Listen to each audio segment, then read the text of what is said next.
to Facebook and to YouTube.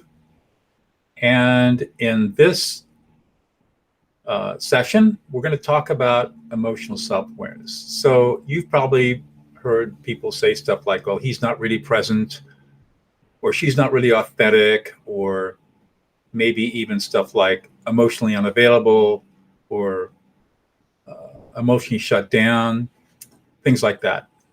These are all judgmental terms that are describing our experiences with people who have varying states of emotional self-awareness. And what I want to do today is kind of take this all apart piece by piece and really look at what self-awareness, emotional self-awareness is, and then also look at what you can do to develop emotional self-awareness within yourself. So I'm going to type in, first of all, where are you from? See if I get this correct. So where are you from? So if you're watching live, type in the comment back where you're from.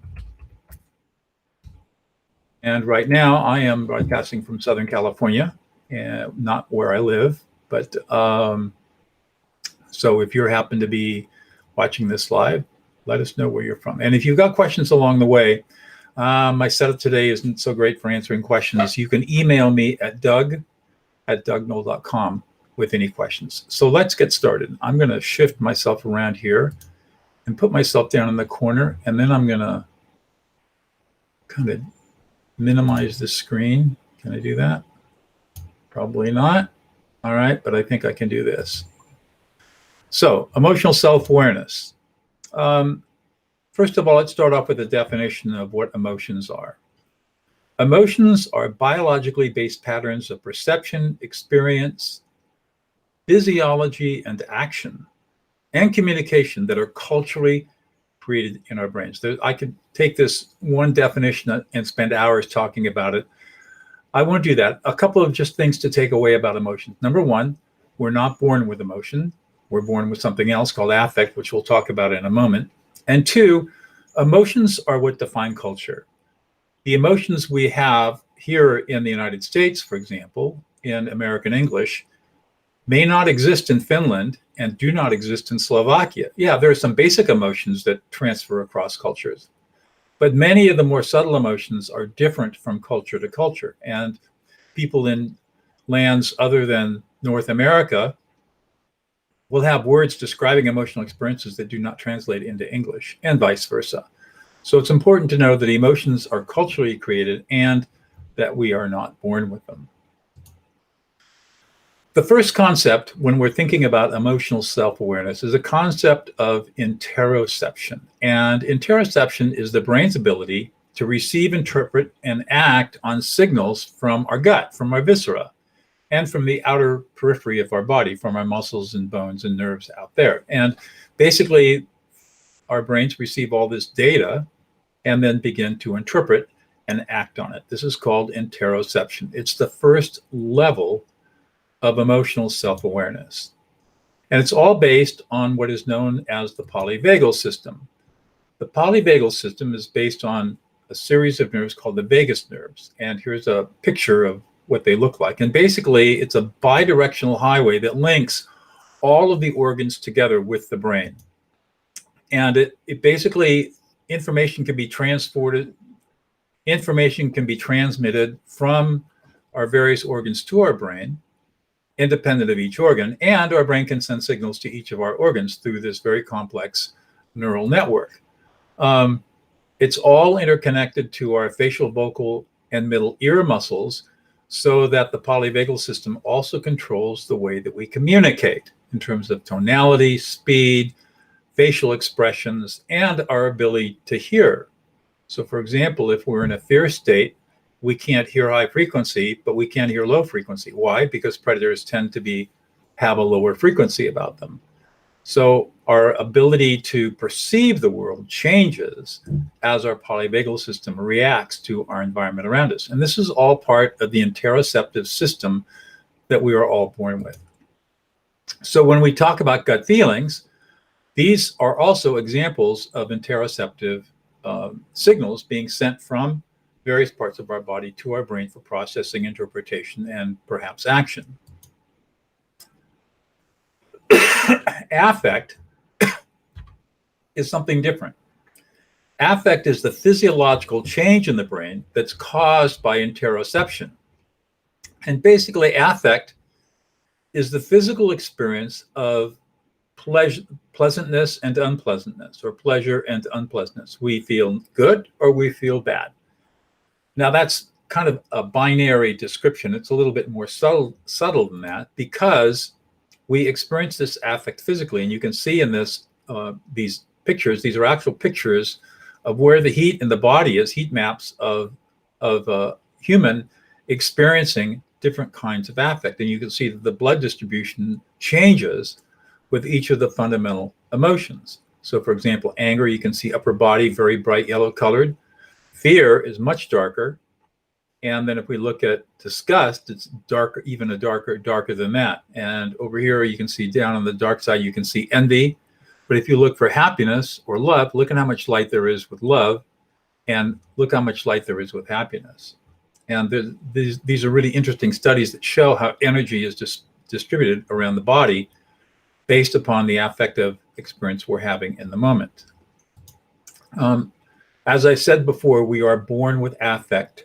We are not born with emotions. And there are 9 basic affects divided into 3 categories, or 3 valences: positive, neutral, and negative. The positive affects include interest and excitement, and enjoyment, joy, and happiness. The neutral affect includes surprise, startle, and the negative affect includes fear and terror, distress, anguish, anger, rage, disgust, smell, that's the smell of spoiled milk, for example, and shame, humiliation. All these different affects are associated with different neural networks in our brain. And it is the combination of all of these affects that makes up what we call emotion. So when we are conscious of a physical feeling plus a brain state, which we call an affect, we begin to experience emotion. So you can see emotion is a fairly complex subject, and becoming emotionally self-aware really starts in early childhood, because we learn emotions by creating a database of physical experiences with emotional words. And this starts at about 18 months to 2 years of age as the emotional centers of our brain come online. So with all of this information, we can say that emotional self-awareness is the ability to label the experience of interoception and affect into consciousness with a word that symbolizes that experience. So here's an example. Supposing something happens to me. I experience a mild negative affect of anger, rage, very mild anger, rage. I become aware of the sensation I'm experiencing. Maybe I feel my jaw tighten. Maybe my hands clench a little bit. I feel a tightening in my body. Reaching into my emotional database, I'm able to describe the sensation as frustration. So the word frustration describes the emotional experience of the interoceptive signals of muscle tightening, let's say clenched jaw, clenched fists, tightening of the back, and the affective experience of frustration, anger, annoyance, which is an affective experience in the brain. So I become aware that I'm experiencing the emotion of frustration. So we have interoception, which leads to affect, and the combination of interoception and affective experience leads to what we call emotions. So with all of this information, it's useful to know that there are 6 levels of emotional awareness. And I took this from a paper, you can see it below, the Schwartz Levels of Emotional Awareness. It's a 1987 paper in the American Journal of Psychiatry. Very useful. The first level, before we get there, let's look at the hypothetical. You and your best friend work at the same department, And at the end of the year, your department gives a prize to the employee who performed the best. You both work very hard to win the prize, and in the end, your friend is the one who wins. How would you feel? So take a moment and just think to yourself, if you got a pad of paper or pen handy, write out, how would you feel if you lost the prize and your friend won the prize, your best friend? Okay, so here's how we look at emotional awareness through these 6 different levels. Level 1 is where there is no emotional awareness at all. And somebody might say, oh, losing the contest sucked. And they're not really talking about their feelings around all of this. They're just describing a situation. And in this level of awareness, there is no awareness. So there's no interoception going on, or at least we're not aware of the interoception. We're not aware of affect, and we're not aware of the emotional experience that we might be having. At level 2, we might become aware of bodily sensations, like I just felt a heavy weight drop on me. That would be an interpretation of interoception, how your brain is interpreting the data being received from the rest of your body. And that is one form of emotional awareness. And we call this interoceptive awareness. Level 3 is awareness of behaviors. I wanted to cry. So now we're starting to get into the aspect of affect, where an affective experience is causing us to want to do something in response to that affect. So maybe it's sadness, maybe it's rage, maybe it's frustration. But whatever it is, it's causing us to want to engage in some kind of behavior. And what we call this is awareness of affect. Level 4 is awareness of an emotion, typically a very low level emotion, such as anger. And so somebody might say, I was pissed that I lost the contest. That would be awareness of an emotion, anger. And then level 5, we start to get into more sophisticated emotional self-awareness called differentiated emotional awareness. And this is where you can start differentiating the different emotions that you might experience when you lose the contest. So you might say, I was pissed, angry, frustrated, and disappointed that I lost. All of these are different emotions or different qualities of emotions. And so when we differentiate them and we're aware of the differentiation, we're going to be aware that whenever we have an emotional experience, we have more than one just emotion in play at once. We're not just angry. We're angry plus a whole lot more. And then finally, we have what's known as blended emotional awareness. And this is where you're able to hold conflicting emotions in your head, in your consciousness at the same time. I was pissed off, angry, frustrated, and disappointed that I lost, but I was very happy for Jill that she won. And this is the sign of emotional maturity. When you can hold conflicting emotions in your consciousness at the same time and be able to live with being angry and happy at the same time, that is when you have achieved emotional maturity, and that is when you are starting to develop high levels of emotional awareness. And that's the goal that we want to achieve, because we are 98% emotional and only 2% rational as human beings. And it makes sense for us to master our emotional self-awareness, because that's really who we are and what we are. And the problem, of course, we face is that our society and culture and educational system are all biased against emotions. And so things like I'm talking about today are never discussed. And the point of all this is to start discussing it and start having conversations about how important emotions are in our life. So if you want to refine your emotional self-awareness, the first step is to develop your interoceptive abilities. That means that you just want to start paying attention to what your body is feeling. So what do you feel in your stomach right now? What's your breathing like? Can you feel your heart beating? When you feel air coming into your body, what does that feel like when you're breathing?